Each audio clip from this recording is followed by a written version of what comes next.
अस्सलाम वालेकुम दोस्तों, कैसे हैं आप सब। उम्मीद करता हूँ कि आप सब ठीक ठाक होंगे, खुश होंगे और अपनी लाइफ एंजॉय कर रहे होंगे। दोस्तों आज फिर से एक और बहुत ही खूबसूरत वीडियो पे रिएक्शन करने वाला हूँ और कई दिनों से मुझे इसकी रिक्वेस्ट आई हुई थी। तो चलिए चल के अपनी वीडियो स्टार्ट करते हैं। और आज की जो हमारी वीडियो है उसका टाइटल है why did not Radha Krishna get married. तो चलिए चल के ये फैक्ट जानते हैं कि क्यों उनकी शादी नहीं हो सकी।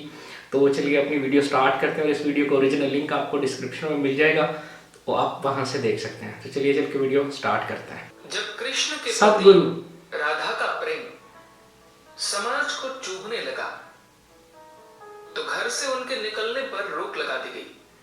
सही। लेकिन कृष्ण की बंसी की धुन सुनकर राधा खुद को रोक नहीं पाती थी। बिल्कुल सही कह रहा है।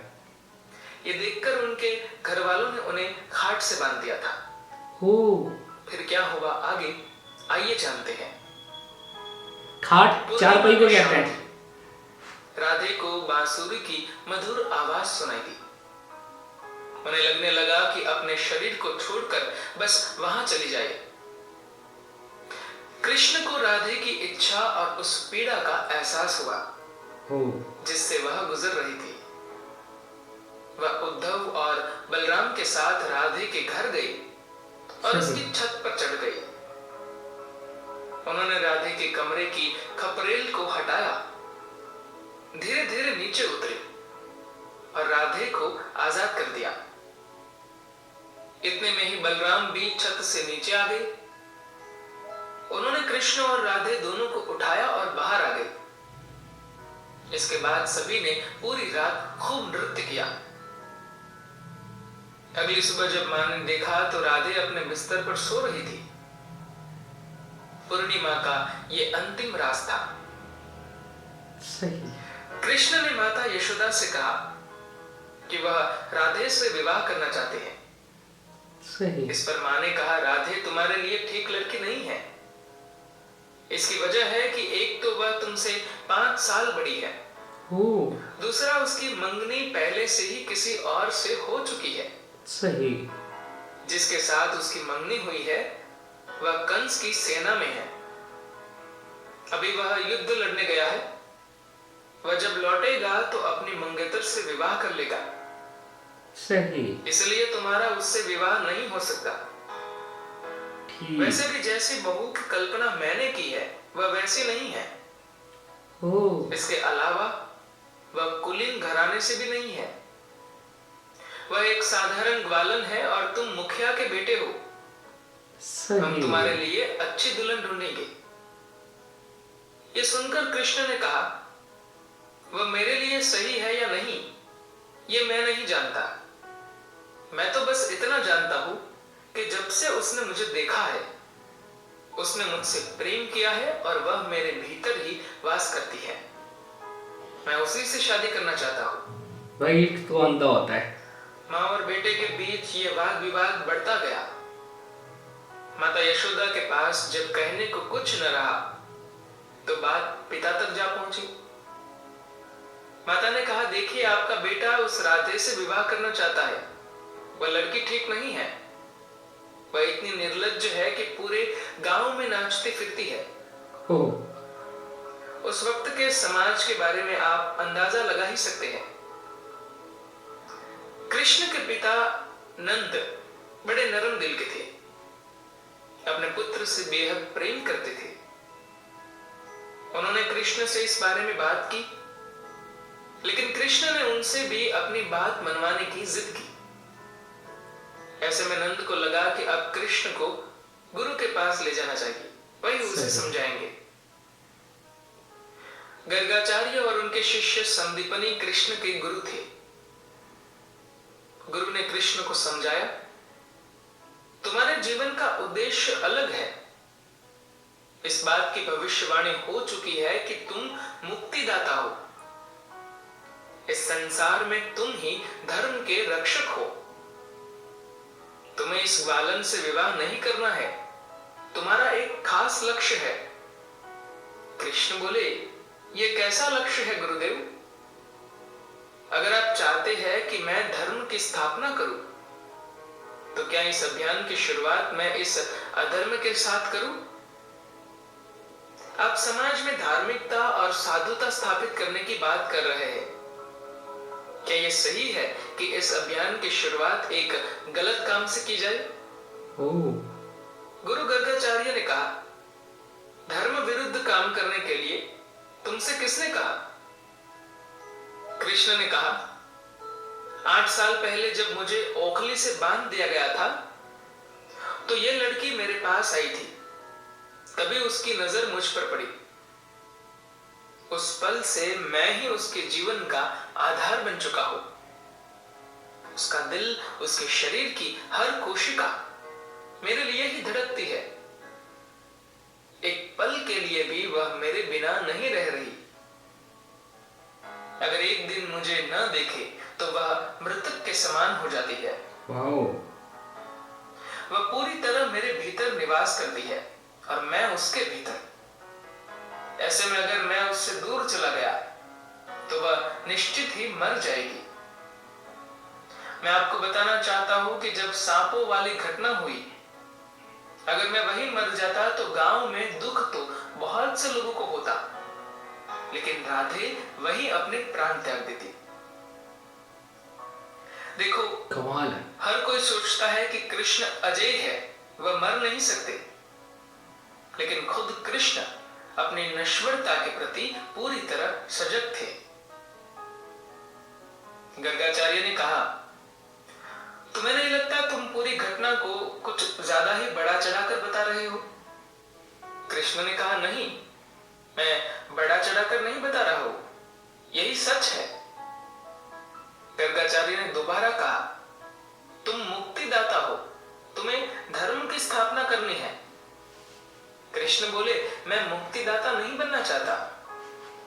मुझे तो बस अपने गायों से, बछड़ों से, यहाँ के लोगों से, अपने दोस्तों से, इन पर्वतों से, इन पेड़ों से प्रेम है और मैं इन्हीं के बीच रहना चाहता हूँ। सही। ये सब सुनने के बाद गर्गाचार्य को लगा कि अब समय आ गया है कि कृष्ण को उनके जन्म की सच्चाई बता दी जाए। ठीक। इसके बाद गर्गाचार्य ने कृष्ण को नारद द्वारा उनके बारे में की गई भविष्यवाणी के बारे में बताया।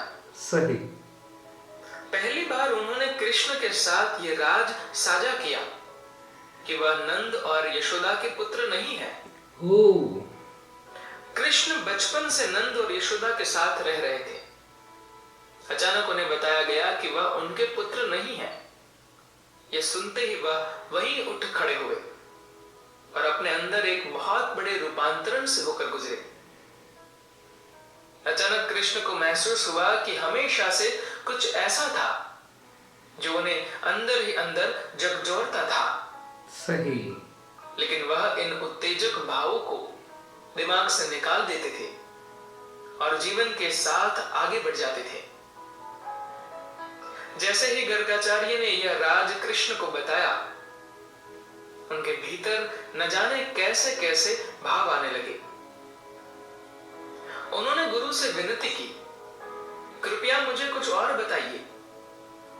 गर्गाचार्य कहने लगे कि नारद ने तुम्हें पूरी तरह पहचान लिया है, तुमने सभी गुणों को दिखा दिया है। तुम्हारे जो लक्षण हैं वे सब इस और इशारा करते हैं कि तुम ही वह शख्स हो जिसके बारे में तमाम ऋषि मुनि बात करते रहे हैं। ओह, नारद ने हर चीज की तारीख, समय और स्थान तय कर दिया था और तुम उन सब पर खरे उतरे हो। कृष्ण अपने आसपास के लोगों और समाज के लिए पूरी तरह समर्पित थे। राधे और गांव के लोगों के प्रति उनके मन में गहरा लगाव और प्रेम था। लेकिन जैसे ही उनके सामने यह राज आया कि उनका वहां से संबंध नहीं है, वह किसी और के पुत्र है, उनका जन्म कुछ और करने के लिए हुआ है, तो उनके भीतर सब कुछ बदल गया। सही। ये सब बातें उनके भीतर इतने जबरदस्त तरीके से समाई कि वह चुपचाप उठे और धीमे कदमों से गोवर्धन पर्वत की ओर चल पड़े। पर्वत की सबसे ऊंची चोटी तक पहुंचे और वहां खड़े होकर आकाश की ओर देखने लगे। सूर्य अस्त हो रहा था और वह अस्त हो रहे सूर्य को देख रहे थे।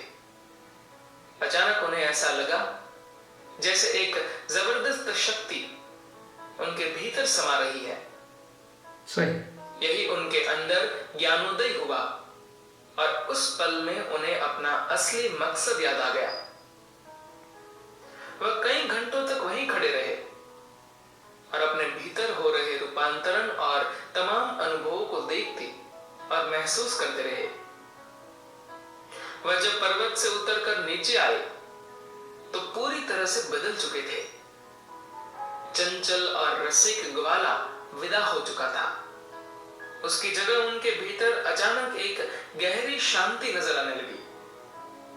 गरिमा और चैतन्य का एक नया भाव दिखने लगा। जब वह नीचे आए तो अचानक वे सभी लोग उनके सामने नतमस्तक हो गए। जो कल तक उनके साथ खेलते और नृत्य करते थे, उन्होंने कुछ नहीं किया था। वह बस पर्वत पर गए, वहां कुछ घंटों के लिए खड़े रहे और फिर नीचे आ गए। इसके बाद जो भी उन्हें देखता वह सहज ही बिना कुछ सोचे समझे उनके सामने नतमस्तक हो जाता। कृष्ण को पता था कि अब उन्हें वहां से विदा लेना है।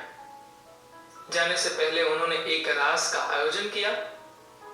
जाने से पहले वह अपने उन लोगों के साथ एक बार और नृत्य कर लेना चाहते थे। उन्होंने जमकर गाया, नृत्य किया। हर किसी को पता था कि वह जा रहे हैं, लेकिन राधे थी कि भीतर ही भीतर परम आनंद की एक जबरदस्त उन्माद से सरोबार थी और भावनाओं की सामान्य हदों से कहीं आगे निकल गई थी। वह इतनी ज्यादा भाव विभोर और आनंद में हो गई कि अपने आसपास की हर चीज से वह बेफिक्र हो गई। कृष्ण जानते थे कि राधा के साथ क्या घट रहा है। वह उनके पास गए, उन्हें बाहों में लिया, अपनी कमर से बांसुरी निकाली और उन्हें सौंपते हुए बोली, राधे, ये बांसुरी सिर्फ तुम्हारे लिए है। अब मैं बांसुरी को कभी हाथ नहीं लगाऊंगा। इतना कहकर वह चले गए। इसके बाद उन्होंने कभी बांसुरी नहीं बजाई। सही। उस दिन के बाद से राधे ने कृष्ण की तरह बांसुरी बजानी शुरू कर दी। हाँ जी, तो ये थी हमारी आज की वीडियो। बहुत ही मतलब ना लेसनफुल एक स्टोरी उन्होंने बताई कि क्यों उन्होंने उनसे शादी नहीं की। तो पहले तो मतलब उन्होंने अपने वालिदैन को भी जो है ना इनकरेज किया कि भाई नहीं, मुझे इसी लड़की से शादी करनी है और मतलब मैं उससे बहुत प्यार करता हूँ और वो भी मुझे बहुत पसंद करती है। लेकिन फिर जब उनके गुरुजी ने उनको उनकी पैदाइश का मकसद बताया और वो सारी चीज़ें उनको समझाई कि क्यों आप जो है ना इस दुनिया में आए हो, तो जब उनको अपनी पैदाइश का जो मकसद है वो याद आया, तो उसके बाद उनकी जो है ना वो सारी दुनिया ही चेंज हो गई और उनको एक्चुअली जो अपनी पैदाइश का मकसद पता चला और उनको पता चला कि मुझे यहाँ क्या करना है और मैं किस लिए आया हूँ। तो उन्होंने वो सारी अपनी जो कह लें कि ख्वाहिशात थी उनको छोड़ दिया और अपना जो रास्ता है वो अपना लिया।